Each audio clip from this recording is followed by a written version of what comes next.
Vous écoutez France Culture.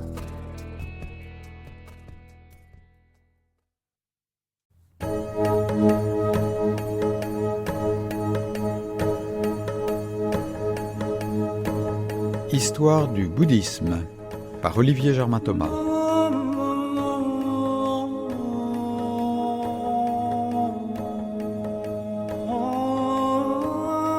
Quatorzième émission, Images de l'art bouddhique.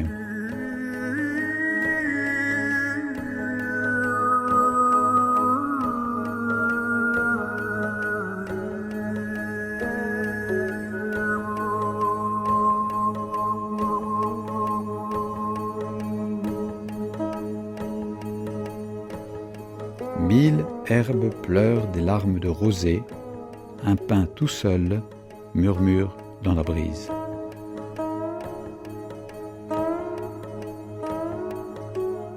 Depuis les stupas et les colonnes érigées en Inde sous le règne de l'empereur Ashoka au IIIe siècle avant notre ère, jusqu'au XXe siècle, avec des temples clinquants en Thaïlande ou Birmanie, des imposantes statues de Guanyin dans une Chine qui peut retrouver sa foi bouddhique, ou les centres qui poussent en Amérique et en Europe, sans oublier le sceau du bouddhisme sur la musique contemporaine, la roue mise en branle il y a 25 siècles par Siddhartha Gautama a suscité une des plus grandes aventures de l'histoire de l'art. Au cours de notre voyage en Asie, au sein de toutes les cultures qui ont été marquées par le bouddhisme, nous avons fait des haltes, parfois trop courtes hélas, dans certains des sites qui expriment la richesse et la variété de l'art bouddhique. En Inde, à Sarnath, Nalanda ou Ajanta, en Afghanistan, à Bamiyan, où les Bouddhas sont devenus poussière, à Java, devant le mandala de pierre de Borobudur aux étages qui sont des étapes spirituelles, dans le rêve de pierre de Pagan en Birmanie, à Angkor qui fut Marie-Éoliane, dans la grotte de Paku au Laos, sur l'île sacrée de Puthuochon au large de Shanghai, à Heinsa dans les montagnes de Corée, où sont conservées les planches de bois du Tripitaka du grand véhicule. Au Japon, devant le mausolée de Kukai à Koyasan, dans les jardins secs que nous avons visités en silence, ou dans le temple du Daitokuji.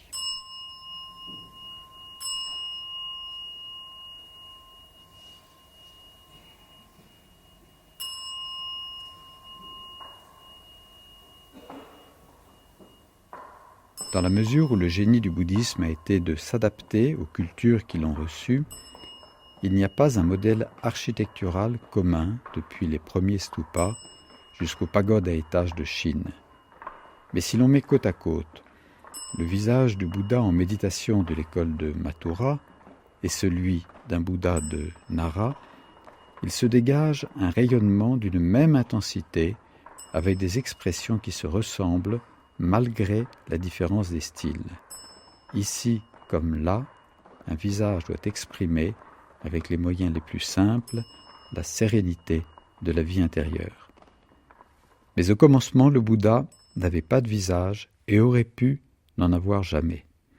Pendant 3, 4, voire 5 siècles, on ne sait pas au juste, l'artiste n'a pas osé ou pas eu le droit de donner des traits humains à celui qui était venu prêcher la délivrance.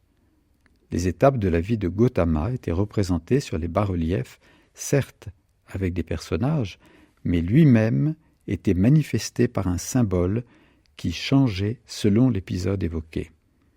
Si l'on en retenait 4 parmi les principaux, la naissance, l'éveil, le premier sermon de Sarnath et le nirvana définitif, cela donne. Pour la conception et la naissance, la question est facile à régler. On peut voir sa mère rêver d'un éléphant blanc et, 9 mois plus tard, la voici sculptée, debout, à Lumbini, prête à faire sortir le sauveur de son flanc droit. Que choisir pour le moment où Gautama est devenu le Bouddha, l'éveillé ? Un arbre le représentera. L'éveil en effet a eu lieu contre un arbre, à Gaïa, mais l'explication n'est pas suffisante. Il faut évidemment saisir le symbole de l'arbre, les racines dans la terre, les feuilles dans le ciel. Le sermon des 4 vérités dans le parc aux gazelles de Sarnath. Eh bien, ce sera la roue, chakra, la roue de la loi, mise en branle. Ce thème circulaire sera repris dans les mandalas, soit en architecture, soit en peinture, particulièrement au Tibet. Quant au Mahaparinirvana, le moment du départ définitif du Bouddha à Kushinagara, il sera naturellement représenté par un stupa, qui était un monument funéraire.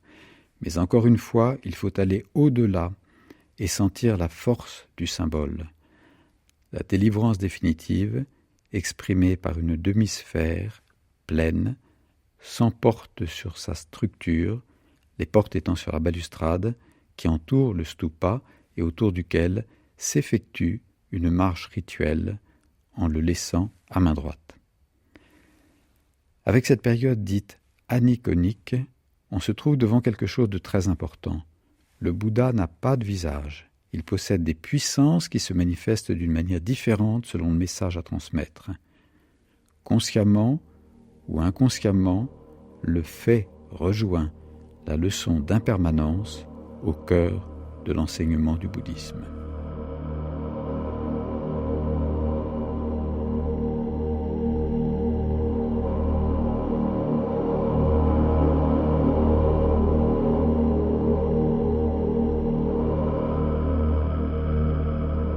On a longtemps cru que l'arrivée du Bouddha sous forme humaine dans la statuaire était due à l'art du Gandhara, appelé gréco-bouddhique, dans les royaumes du nord-ouest de l'Inde restés sous influence grecque après les conquêtes d'Alexandre le Grand.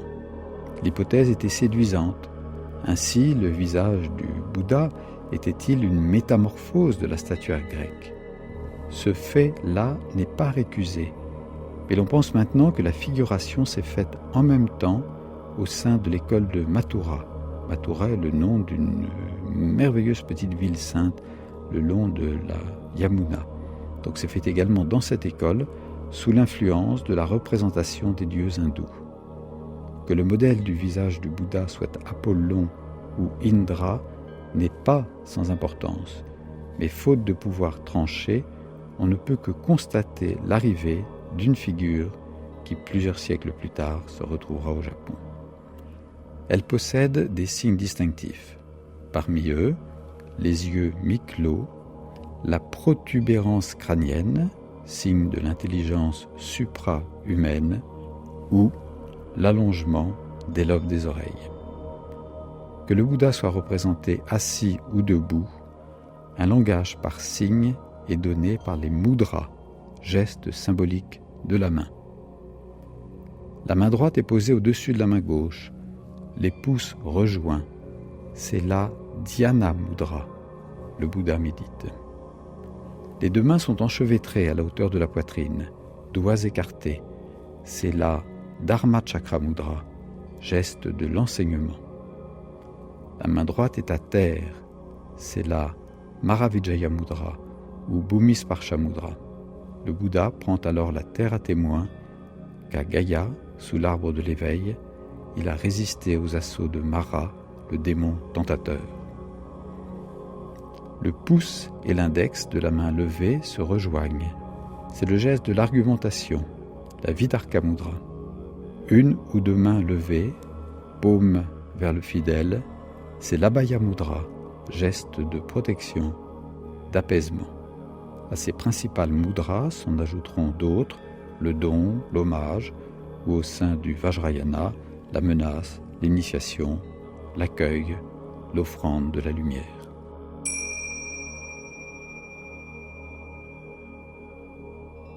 Avec le développement du Mahayana, de nombreuses figures de bodhisattvas apparaîtront, qui seront un moyen pour le bouddhisme de rejoindre la multiplicité des dieux hindous, ou bien alors dans d'autres cultures, des figures que l'homme craint ou auxquelles il demande une protection féminine, comme Guanyin en Chine, nommé Kannon au Japon, ou Tara au Tibet et dans le sud-est asiatique.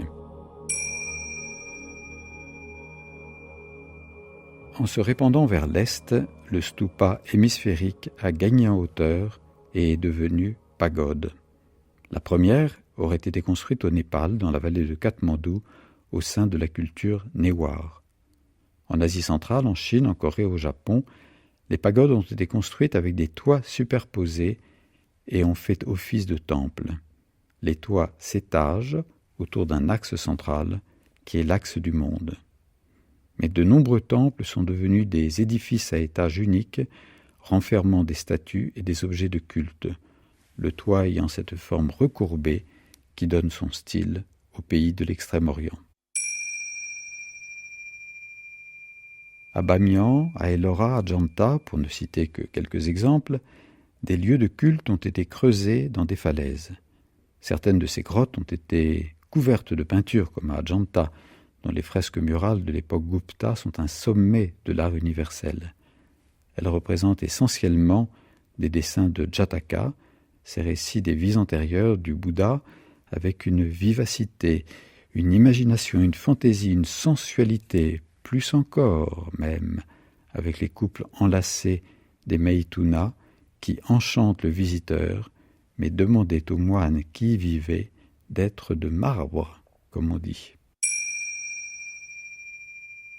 En Chine, plusieurs hauts lieux du bouddhisme se trouvent dans des sites rupestres, comme Dunhuang, avec 45 000 mètres carrés de peinture murale, Longmen, avec 1350 grottes, Yungang et ses immenses bouddhas sculptés dans le roc après les persécutions du Ve siècle, ou Leshan, où l'on peut voir, au-dessus d'une rivière dans le sud du Sichuan, la plus grande statue de Bouddha en pierre dans le monde. Elle représente Maitreya, le Bouddha de l'avenir. On pourrait considérer que tout est dit quand on a rappelé que le mot sanskrit mandala veut dire cercle, et par extension sphère. Tout serait dit car dans la tradition du bouddhisme tantrique de Chine, du Japon au sein de l'école Shingon, et d'une manière encore plus étendue dans le Vajrayana du Tibet, le mandala est un support de méditation qui demande l'initiation d'un maître et une longue pratique. Il s'agit d'entrer dans le mandala, de le percevoir en 3 dimensions et, étape par étape, d'en recevoir l'enseignement. Je ne puis donc ici que donner quelques indications extérieures et simplifiées. Le mandala représente l'univers habité par le méditant, avec les différents niveaux de réalité qui doivent se dissoudre puisque la réalité perçue n'est pas la réalité suprême. Dans un mandala type de la tradition tibétaine, la déité se trouve au centre. Elle est entourée par d'autres figures qui sont parfois des bodhisattvas. Au-delà, un carré représente un palais qui comporte une cour intérieure et par derrière une cour extérieure. Des portes permettent de sortir du palais et de retrouver des éléments de la vie, scènes de la vie quotidienne, scènes de légende, mais également Eros et Charnier, moteur du samsara. Ce n'est qu'un exemple. Certains mandalas sont des représentations symbolisées de chacun des éléments qui constituent notre corps, avec un système de concordance entre le corps humain et l'univers. Le corps humain lui-même, avec ses chakras, pouvant être pris pour un mandala. Au cœur de la pratique du mandala se trouve un système de correspondance. Le corps, la pensée, les différents niveaux de conscience, les éléments de la Terre, le cosmos, fonctionnent selon un principe continuel d'interdépendance. Le rituel du Kalachakra, Kala le temps, la roue du temps donc, est une aventure la plus complexe dans des mondes parallèles. Parallèles, vraiment? Ne pourrait-on pas dire plutôt cachés dans les plis du psychisme? Mais il ne faut jamais perdre de vue que le but est la prise de conscience de l'impermanence. C'est pourquoi, à côté des mandalas peints sur tissu ou sur bois, les Tibétains fabriquent des mandalas avec des poudres colorées déposées sur une surface plane. Des heures, des jours même, d'un travail minutieux qui demande une intense concentration, puis, sans émotion, la poudre est jetée dans une rivière où elle disparaît en faisant un dernier cercle, dernier mandala de quelques secondes, ainsi de nos vies.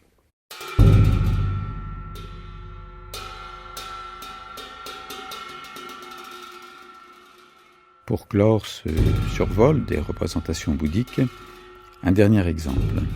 En Chine, en Corée, au Japon, les peintres ont représenté des Bouddhas et des Bodhisattvas.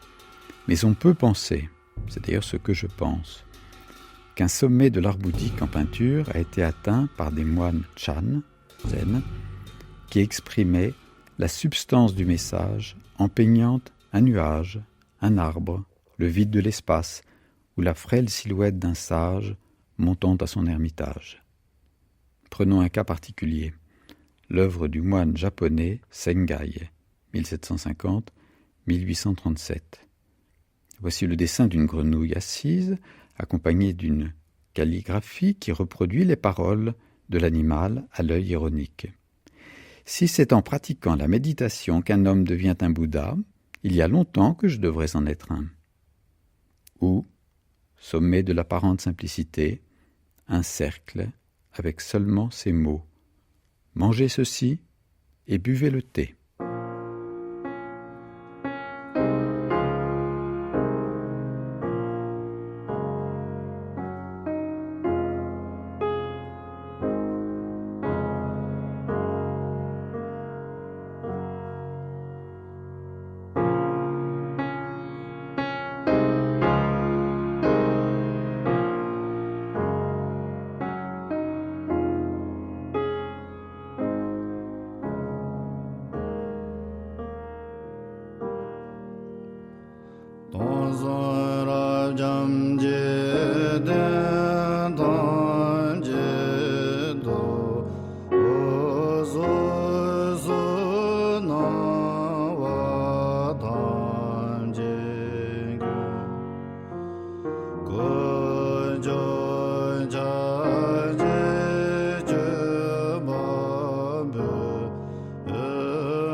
Jacques Brosse médite devant une statue du Bouddha du musée de Sarnath en Inde. Inlassablement, calmement, il expose ce qu'il a vu, ce qu'il voit, l'évidence, là, toute droite, entre nos deux yeux qui ne le voient pas, car il regarde toujours ailleurs. Depuis 2500 ans, il est immobile, assis paisiblement, jambes croisées, répondant seul à l'insoluble interrogation: qui sommes-nous entre naissance et mort, jetés en ce monde? Qui est celui qui pose cette question? Lentement, calmement, les doigts de la statue de grès rose dessinent, sans phrase, sans mots, la subtile doctrine, difficile à comprendre, plus difficile encore à mettre en pratique. Pour trouver la réponse, il suffit de sortir du cercle enchanté où vous tournez comme écureuil en cage, de comprendre qu'il n'existe pas, qu'il n'a jamais existé, que vous êtes libre, que seulement vous avez peur de votre liberté. Alors vous verrez le dedans au dehors et le dehors au dedans. Pour trouver la porte, la sortie de secours, il n'y a rien d'autre à faire que de se tenir comme moi, assis jambes croisées, et d'attendre sans impatience ni désir, d'attendre jusqu'à ce que cela vienne, et cela viendra, avant ou après la mort, maintenant ou au terme d'un kalpa. Simplement, ayez confiance, restez éveillés. Terre promise.